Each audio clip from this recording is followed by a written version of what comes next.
Halo, selamat malam saudara-saudara semua. Kembali bertemu dengan saya, Hendy Wijaya. Kali ini kita akan membahas salah satu topik atau pengajaran Didaskalia yang saya beri judul tentang kasih, yang saya ambil di dalam Matius 7 ayat 12. Nah, kita tahu bahwa trademark atau uh, label dari agama kekristenan itu adalah agama kasih. Nah, kasih ini merupakan salah satu kata yang familiar ya di dalam kekristenan. Dan kita tahu bahwa Allah yang kita sembah, Allah yang kita percayai adalah Allah yang kasih, ya, yang memberikan putranya, anaknya yang tunggal kepada kita, kepada semua manusia, sehingga anaknya ini menebus, menyelamatkan kita dari dosa, dari kematian, dari iblis. Nah, ini adalah agama yang kasih. Nah, bahkan di dalam kitab suci sendiri pun Kristus, ya, Allah yang kita sembah, Roh Kudus yang selalu membimbing kita, selalu menyatakan bahwa apapun yang kita kerjakan itu adalah wujud kasih kita kepada Allah. Sehingga memang tidak ada kekristenan jika tidak ada kasih Allah. Ya, tanpa kasih Allah, maka tidak ada penciptaan, tidak ada keselamatan, bahkan tidak ada penghakiman Allah itu sendiri. Nah, saudara-saudara, kata kasih adalah kunci utama ketika kita mengenal Allah di dalam Kristus Yesus. Dan apapun yang kita kerjakan, bahkan Tuhan sendiri menyatakan kepada kita, kasih adalah isi dari seluruh hukum Allah atau seluruh isi dari kitab suci itu sendiri. Itu adalah kasih. Nah, malam hari ini kita akan membahas tentang topik kasih ini, khususnya saya ambil dari Matius pasal 7 ayat yang ke-12, saudara-saudara. Kalau kita baca terjemahan LAI, Matius 7:12 itu adalah segala sesuatu yang kamu kehendaki supaya semua orang perbuat kepadamu, perbuatlah demikian juga kepada mereka. Itulah isi seluruh hukum Taurat dan kitab para nabi. Nah, saudara-saudara, saya biasanya ketika membaca sebuah teks di dalam kitab suci, saya akan selalu melihat level yang pertama. Level pertama ini artinya kita mencari literal meaning atau historical meaning, ada makna tekstual ya atau makna literal yang ada di dalam teks itu. Ya, kitab suci yang diberikan oleh Allah kepada kita itu dalam wujud bahasa manusia yang ditulis, yang walaupun pada awalnya adalah satu berita lisan, kabar lisan tentang Kristus yang pada akhirnya diberitakan dan ditulis.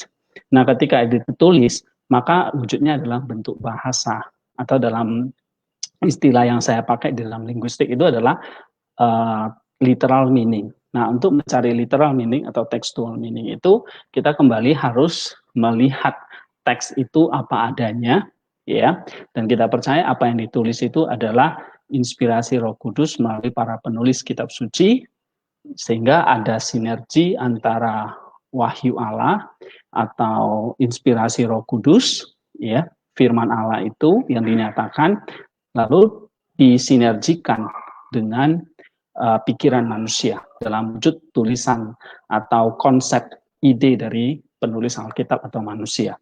Nah, sehingga wujudnya itu adalah sebuah teks yang kita bisa pelajari ya secara akademik, misalnya melalui kajian-kajian historis atau kajian tekstual, bahkan dalam kajian linguistik.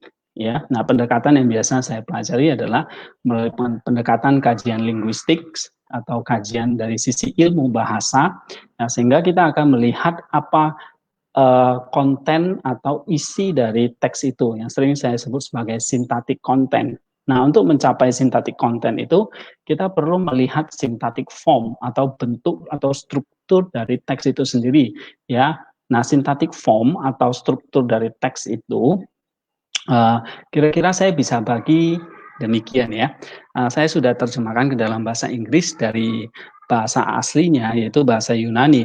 Nah, diterjemahkan ke dalam bahasa Inggris seperti ini, therefore you do, ya.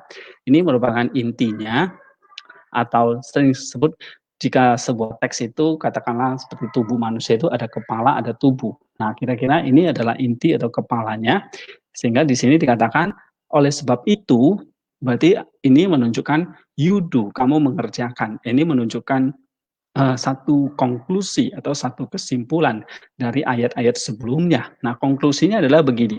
Ada 3 yang penting di sini, yaitu whatever you want men to do to you, artinya kasih yang kita terima dari orang lain, also to them, kasihilah orang lain. For this is the law and the prophets, alasan atau inti dari seluruh hukum Allah. Ya, jadi kalau Kristus memerintahkan kepada kita, you do, kamu kerjakan apa? Kamu kerjakan pertama, kamu menerima kasih dari orang lain, sehingga kamu mengasihi orang lain. Itulah alasan atau inti utama dari seluruh hukum Allah. Therefore, you do whatever you want men to do to you, also to them, for this is the law and the prophets. Ya, nah jadi kalau kita bisa melihat secara theoretical atau literal meaning-nya, kita bisa lihat ini adalah kita harus saling mengasihi antar sesama manusia karena inti atau ajaran utama dari seluruh hukum Allah adalah kasih.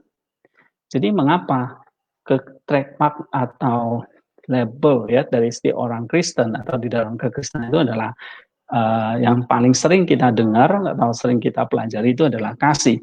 Karena memang kasih ini adalah kegenapan atau inti atau ajaran utama dari seluruh hukum Allah atau hukum Taurat itu, yaitu adalah kasih. Oleh sebab itu, perintah di dalam Matius 7:12 ini adalah kita harus saling mengasihi. Nah, kalau kita lihat di sini ya di dalam bahasa aslinya, kita bisa lihat ya bahwa kata kata perintahnya adalah lakukanlah, ya, lakukanlah itu dalam bentuk imperatif mood ya, artinya dalam bentuk wujud satu perintah yang harus kita kerjakan, poiete ya, artinya lakukanlah atau kerjakanlah. Nah, mengerjakan apa? Tentu di sini mengerjakan mengerjakan kasih itu, ya. Nah, kalau di sini diterjemahkan, therefore you do whatever you want men to do to you, also to them, for this is the law and the prophets. Ya, kalau kira-kira diterjemahkan, lakukanlah segala sesuatu atau segala hal yang kamu kehendaki supaya orang itu berbuat kepadamu. Perbuatlah demikian juga kepada mereka. Nah, itulah isi atau inti dari seluruh hukum Taurat dan kitab para nabi. Jadi saudara-saudara, ini adalah konsep atau literal meaning yang kita dapatkan ketika kita melakukan sebuah analisis synthetic form atau menganalisis teks itu sendiri. Yang biasa kalau bentuk tubuh manusia kita bisa melakukan anatomi, ya, kita bisa membedah teks itu. Nah, kira-kira sederhananya saya melakukannya, membedahnya seperti itu. Yang intinya adalah kita mengerjakan perintah itu, yaitu saling mengasihi antar sesama manusia, karena kasih itu adalah kegenapan dari seluruh hukum Allah. Lalu level yang kedua setelah textual meaning tadi, literal meaning, kita masuk kepada level kedua yaitu semantic content. Semantic content ini artinya makna di balik teks itu. Jadi ketika sebuah tubuh atau batang tubuh itu di dalamnya ada roh, ada jiwa, seperti terdapat dalam manusia. Begitu juga natur dari kitab suci itu. Ada teks, tetapi ada roh dari teks itu, ada spiritual meaning-nya, atau istilahnya adalah ada teorianya, ya istilahnya ada teorinya atau ada mystical meaning-nya, yang memang kita tidak bisa lihat, tetapi dalam wujud semantik, dalam wujud makna, dalam wujud konsep atau ide. Nah, tentu idenya ini adalah berasal dari inspirasi Roh Kudus tadi melalui para penulis kitab suci. Jadi yang kita lakukan adalah menemukan makna dari teks itu, ya, yang tersembunyi di balik teks itu. Atau biasanya kalau kita belajar taksonomi, kita akan belajar, kita memiliki data di level 1, lalu bagaimana kita memahami data itu. Ya. Nah, semantik konten atau teoria ini, saya akan jelaskan begini, selalu kaitannya dengan apa yang diajarkan alignment dengan gereja. Ya, sebab kitab suci ini adalah produk dari gereja, produk dari Roh Kudus, produk dari ajaran Kristus. Dan ajaran Kristus itu adalah apa yang diajarkan oleh Allah Bapa kepada anaknya, kemudian diteruskan oleh Roh Kudus meneruskannya kepada para rasul mewariskannya kepada orang-orang percaya pada masa itu, yaitu yang disebut dengan gereja. Nah, sampai sekarang kita mewarisi apa yang menjadi ajaran dari gereja dan para rasul. Nah, apa yang saya sampaikan ini merupakan ajaran yang saya pelajari dari gereja, ya. Saya memiliki comprehension, saya memiliki data, pemahaman, tafsiran yang kemudian saya alignment dengan apa yang diajarkan oleh gereja. Misalnya saya berinteraksi dengan teks kitab suci atau dengan teks-teks lain di dalam Alkitab, Perjanjian Lama maupun Perjanjian Baru, lalu tulisan-tulisan dari Church Fathers, bapak-bapak gereja, bahkan tradisi-tradisi gereja yang lain.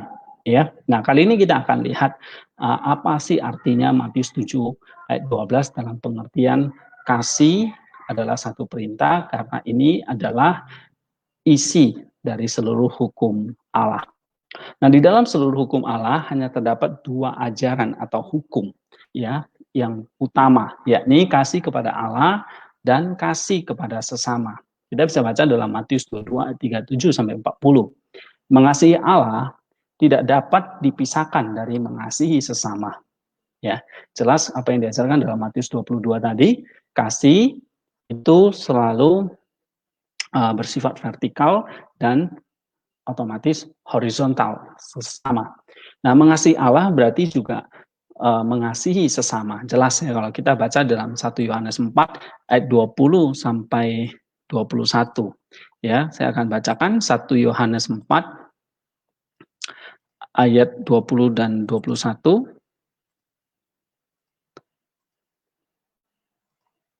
Di situ LAI menerjemahkan, jikalau seorang berkata, aku mengasihi Allah dan ia membenci saudaranya, maka ia adalah pendusta. Karena barang siapa tidak mengasihi saudaranya, yang dilihatnya tidak mungkin mengasihi Allah yang tidak dilihatnya.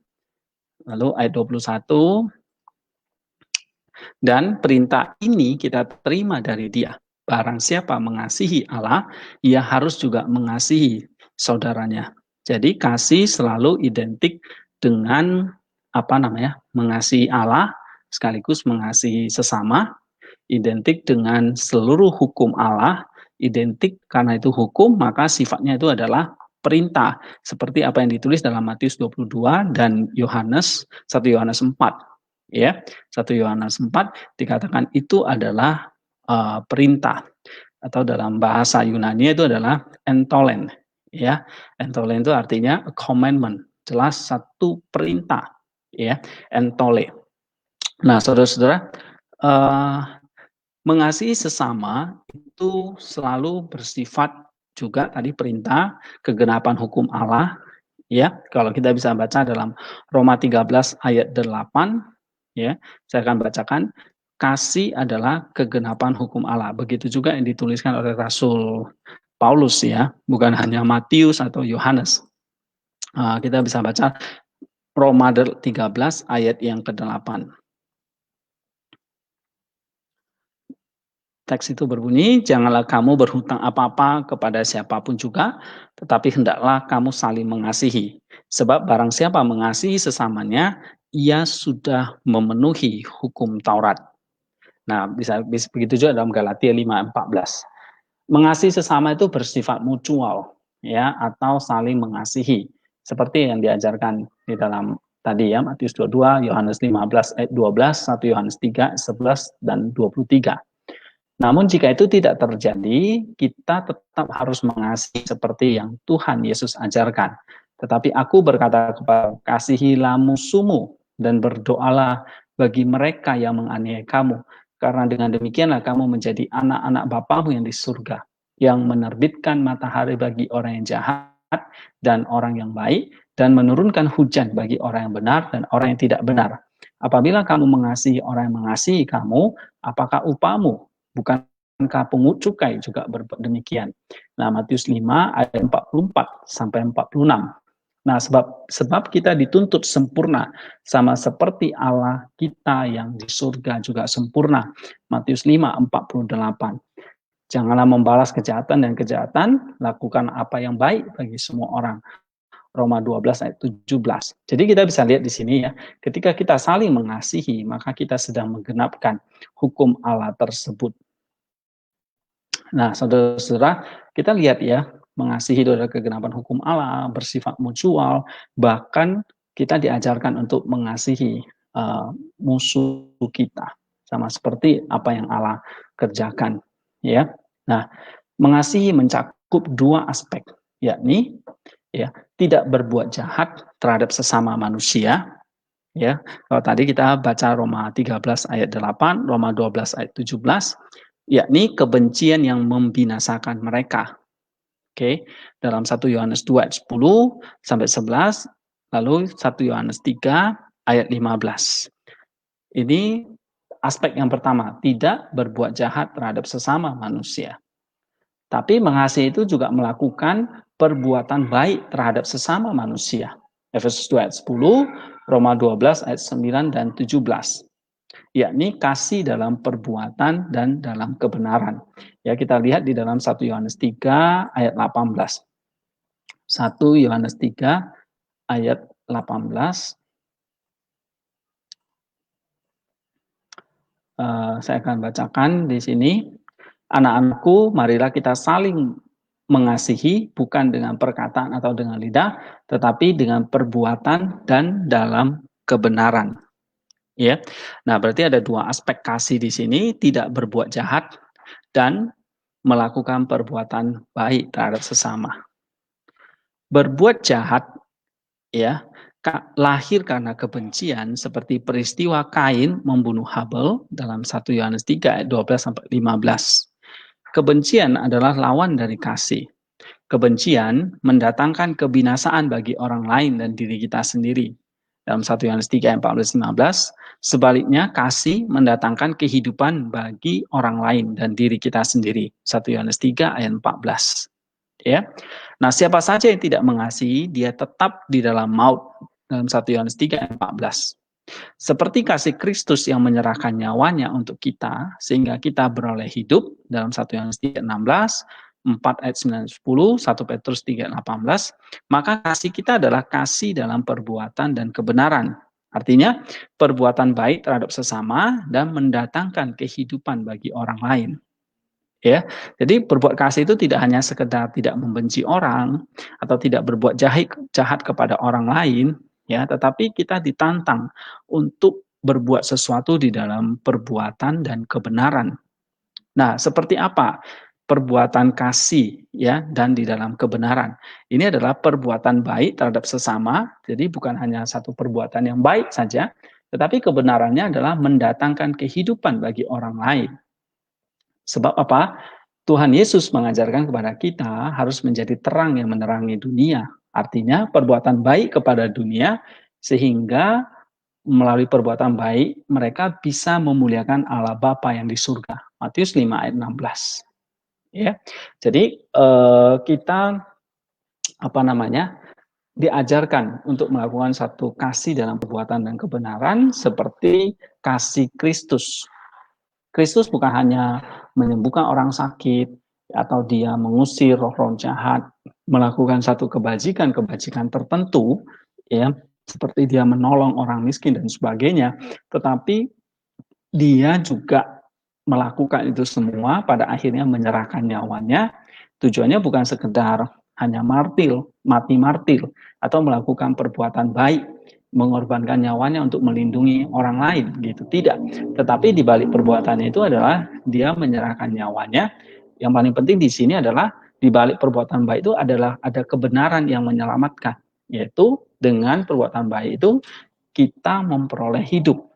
Ya, misalnya dalam 1 Yohanes 3 ayat 16. Itulah kasih dalam perbuatan dan kebenaran, kasih dalam bentuk aspek yang positif. Jadi tidak hanya melakukan hal yang jahat, tetapi kita ditantang untuk melakukan yang baik, bukan hanya yang baik saja, tetapi juga mendatangkan kehidupan bagi orang lain.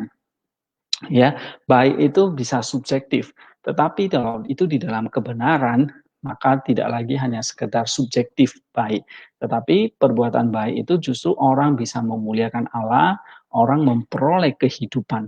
Itu yang paling penting. Itulah arti kasih, ya. Sehingga mengapa kasih itu adalah kegenapan dari seluruh hukum Allah. Sebab hukum Allah itu pada dasarnya diberikan kepada manusia supaya manusia itu kembali kepada Allah dengan ketaatan pada perintah-perintahnya. Ya, nah ketaatan pada perintah-perintahnya itu tujuannya apa? Bukan Allah otoriter, tetapi Allah ingin supaya setiap orang yang taat itu akhirnya memperoleh kehidupan atau keselamatan. Ya, sehingga dengan ketaatannya dia tetap hidup di dalam kebenaran, kekudusan, dan pada akhirnya memperoleh keselamatan. Tetapi memang ketaatan dari manusia yang diharapkan oleh Allah itu pada dasarnya tidak mungkin tercapai, ya. Oleh sebab itu Kristuslah yang harus datang untuk menggenapkan seluruh perintah dari hukum Allah itu atau hukum Taurat itu, sehingga wujud dari seluruh hukum Taurat itu sekarang dipindahkan dalam satu wujud pribadi Kristus. Oleh sebab itu Kristus ini adalah Kristus yang harus bisa menggenapkan seluruh hukum Taurat itu. Nah, hukum Taurat itu pada intinya adalah bagaimana manusia itu bisa taat supaya selamat. Bukan hanya sekedar taat, tapi untuk selamat atau untuk hidup. Nah, tapi karena manusia tidak bisa, akhirnya digantikan oleh Kristus itu sendiri. Sehingga Kristus harus taat sampai mati. Tapi ketaatan dia adalah sebagai wujud kasih menggantikan hukum Taurat itu. Ya, sehingga ketaatan dia atau kasihnya ini, bukti dari kasihnya adalah ketaatannya, dia taat sampai mati dan menghasilkan kehidupan. Jadi kasih, sekali lagi pada akhirnya, itu bukan hanya sekedar perbuatan yang baik atau bajik, tetapi mendatangkan kehidupan bagi diri kita maupun bagi orang lain. Itulah yang dikerjakan oleh Kristus dan itulah yang diperintahkan kepada kita. Oleh sebab itu, saudara-saudara semua, sebagai orang percaya atau orang yang beriman atau orang Kristen, kita adalah pengikut Kristus yang sedang melakukan apa yang dikerjakan oleh Kristus 2000 tahun yang lalu. Dia menggenapkan seluruh hukum Taurat dalam ketaatan dia sampai mati di atas kayu salib. Dia dikubur dan bangkit pada hari ketiga untuk memberikan pengharapan, memberikan kehidupan yang baru, keselamatan kepada manusia, seluruh umat manusia. Nah, oleh sebab itu, apa ketaatan dia itu mendatangkan kehidupan. Itulah kasih yang sejati. Sehingga mengapa kita harus saling mengasihi? Karena dengan mengasihi, kita ikut bersama dengan Kristus, menggenapi, memenuhi seluruh isi dari hukum Allah atau hukum Taurat itu. Sehingga ketika kita melakukan seperti apa yang Kristus lakukan, maka dalam Matius 5 ayat 16, seluruh dunia itu bisa akhirnya kembali memuliakan Allah Bapa yang di surga. Artinya seluruh manusia diselamatkan. Karena ketika manusia itu binasa atau jatuh ke dalam dosa, mereka kehilangan kemuliaan Allah. Tetapi ketika mereka bisa kembali memuliakan Allah, maka mereka mendapatkan keselamatan itu sendiri. Jadi melalui perbuatan baik kita atau kasih kita, mereka bisa mengenal Kristus. Sehingga mereka juga boleh dibawa kepada Allah dan memuliakan Allah. Itulah makna utama atau esensi dari kasih itu sendiri. Ya, jadi kasih yang diajarkan oleh Kristus itu melampaui sekedar berbuat baik atau sekedar berbuat kebajikan.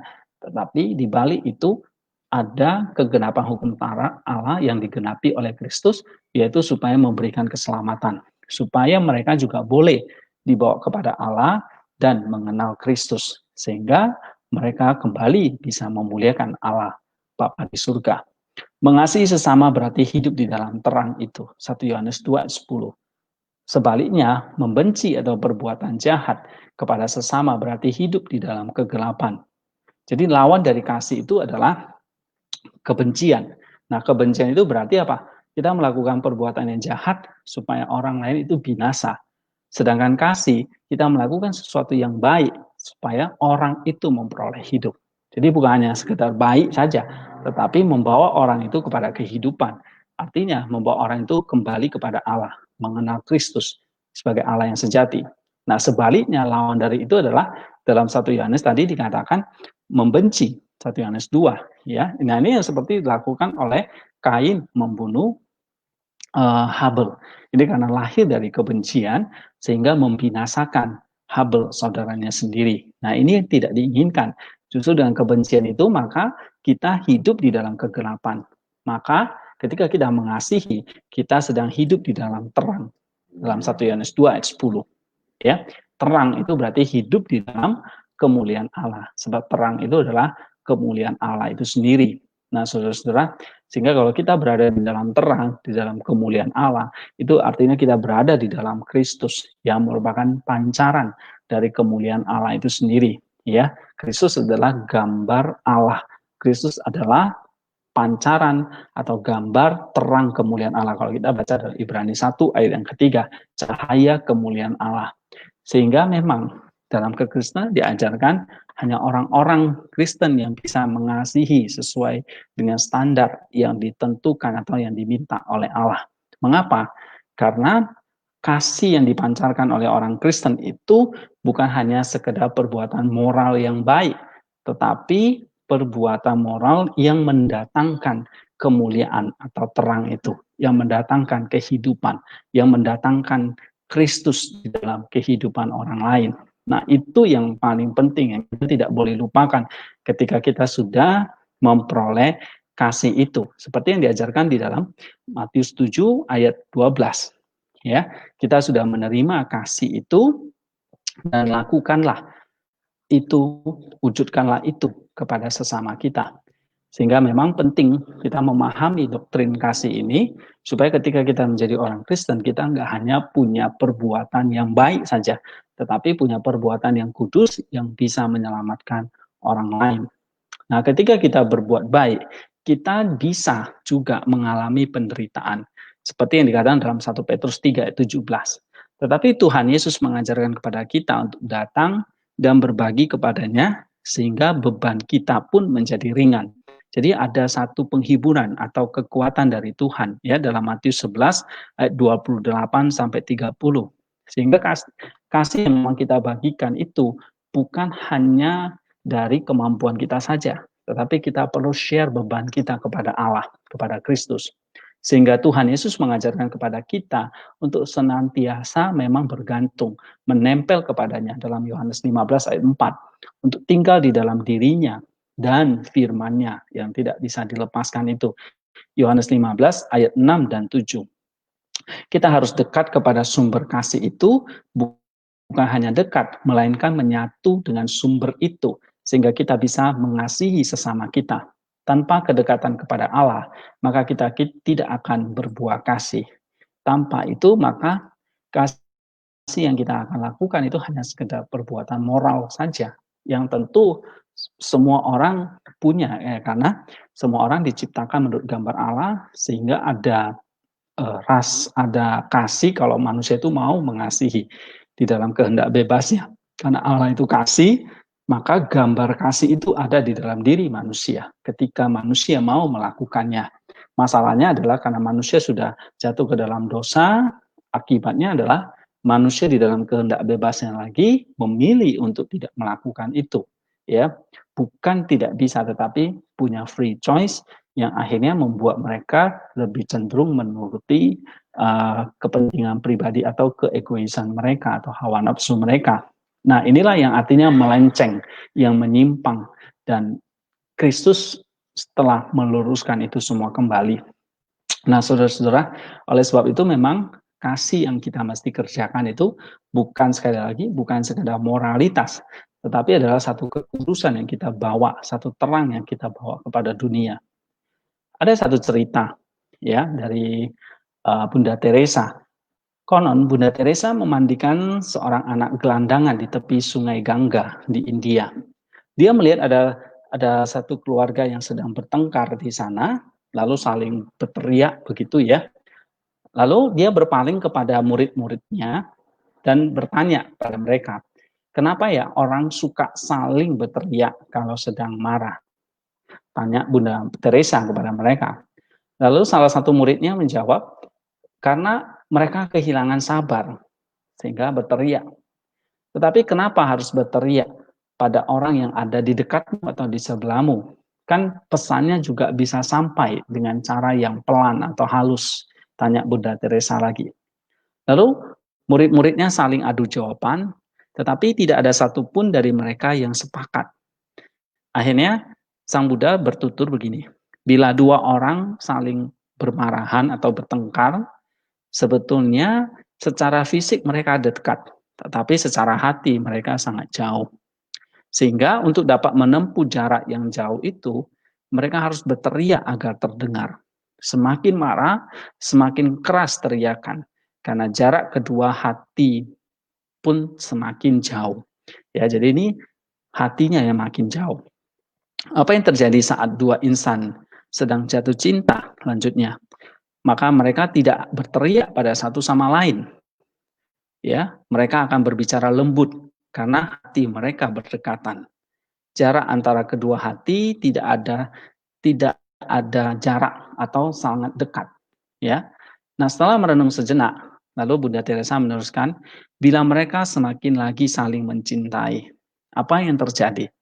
Maka mereka tidak akan lagi bicara, hanya berbisik dan saling mendekat dalam kasih sayang. Akhirnya mereka bahkan tidak perlu lagi berbisik. Mereka cukup saling memandang saja. Itu saja. Sedekat itulah dua insan yang saling mengasihi. Ya, saling jatuh cinta, kemudian saling benar-benar itu saling mencintai dan saling mengasihi, maka sebetulnya hanya dengan melihat saja, saling memandang saja, mereka sudah tahu bagaimana harus apa yang mereka kerjakan. Nah, Bunda Teresa memandangi murid-muridnya dan mengingatkan dengan lembut, jika terjadi pertengkaran, jangan biarkan hatimu menjauh. Jangan ucapkan perkataan yang membuat hati kian menjauh. Karena jika kita biarkan, satu hari jaraknya tidak lagi bisa ditempuh. Begitu. Mendekatlah juga kepada Allah supaya hati penuh kasih, sukacita dan damai. Nah, ini adalah satu renungan ya, kutipan dari Bunda Teresa yang terus terang ini sangat memberkati saya ya, bagaimana menjaga hati supaya tidak jauh dari Allah. Bahkan menjaga hati supaya hati kita tidak jauh dengan sesama kita.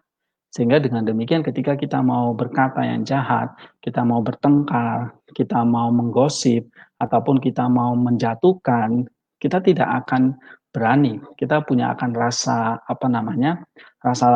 rasa kasih tadi ya, yang akan menghambat itu semua terjadi. Yaitu semuanya berbicara soal bagaimana relationship, kasih kita, hati kita dengan Allah yang sumber kasih itu, lalu bagaimana kasih yang kita terima dari Allah itu kita nyatakan dalam wujud hati kita kepada sesama yang dekat. Ya, ini satu ilustrasi yang baik dari Bunda Teresa. Oleh sebab itu kita harus bersinergi ya dengan Allah seperti cerita tadi ya. Sinergi inilah yang diajarkan oleh Rasul Paulus. Tetapi karena kasih karunia Allah, aku adalah sebagaimana aku ada sekarang. Dan kasih karunia dianugerahkannya kepadaku tidak sia-sia. Tetapi sebaliknya aku bekerja lebih keras daripada mereka semua. Tetapi bukannya aku, melainkan kasih karunia Allah yang menyertai aku. Ya, dalam 1 Korintus 15 ayat 10. Kita sendiri harus berbuat baik, tetapi itu semata-mata karena kasih karunia Allah yang sedang bekerja di dalam diri kita. Kasih karunia akan bekerja bukan saat kita hanya duduk diam pasif saja, tetapi saat kita bekerja dengan segenap hati kita. Ya, jadi kasih karunia akan bekerja jika kita juga mulai bekerja. Kasih karunia akan berhenti bekerja, anugerah akan pasif ketika kita pasif.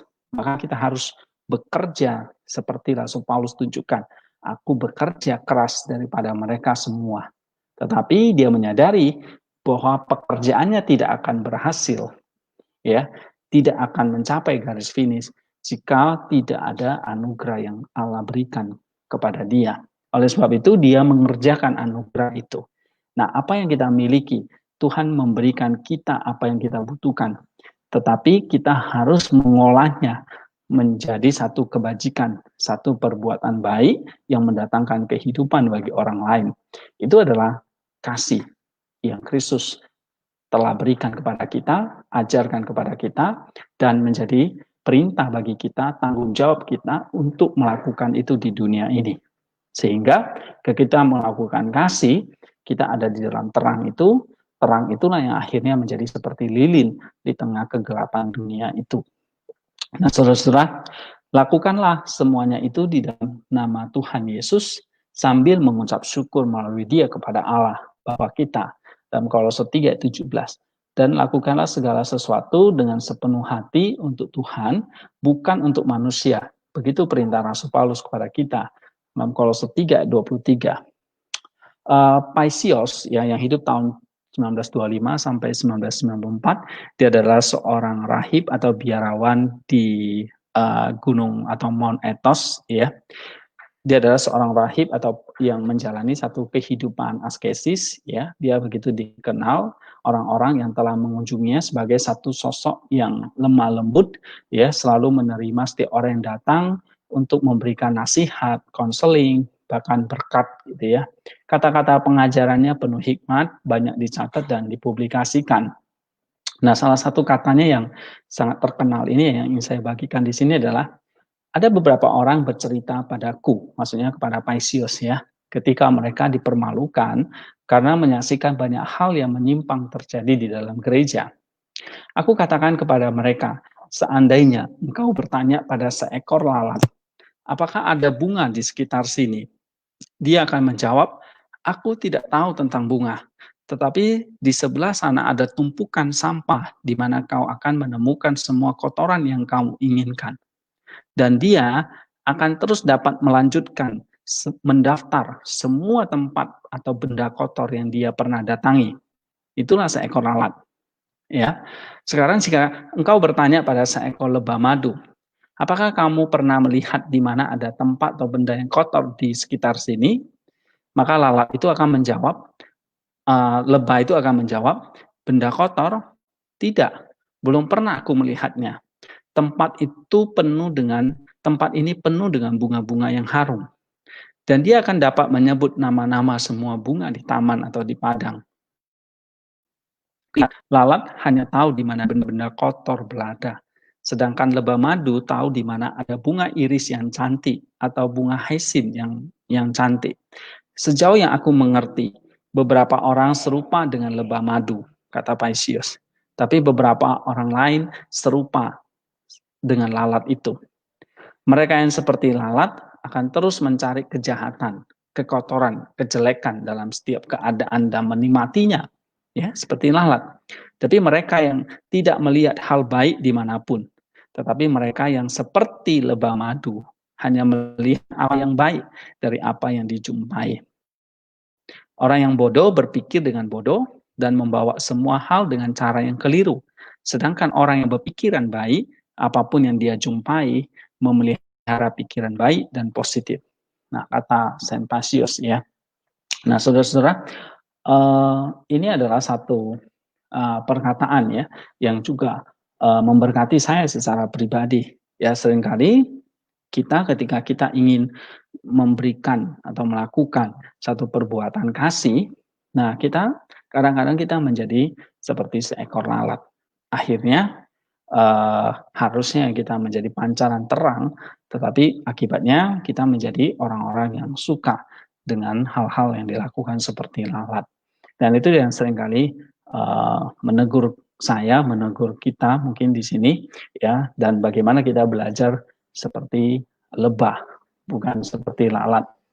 Oke, saudara-saudara semua, beberapa hal ini yang bisa saya sampaikan kepada kita ya tentang apa yang diajarkan oleh Kristus, satu tuntutan kasih yang dia minta kepada kita ya, bagaimana kita bisa mengasihi sesama kita yang pada akhirnya mendatangkan terang kemuliaan kita kepada Allah ya, sehingga setiap orang itu boleh mengenal Allah, mengenal Kristus melalui kasih yang kita bagikan. Apapun yang kita miliki, apapun yang Tuhan percayakan kepada kita, itu adalah sarana yang Tuhan berikan kepada kita untuk menyatakan kasih kita di tengah-tengah dimanapun, di tengah-tengah sesama kita dimanapun kita berada. Kiranya renungan ini menolong kita untuk semakin mencintai, mengasihi Allah, dan sekaligus mengasihi sesama kita. Thank you semuanya, sampai ketemu pada pengajaran berikutnya.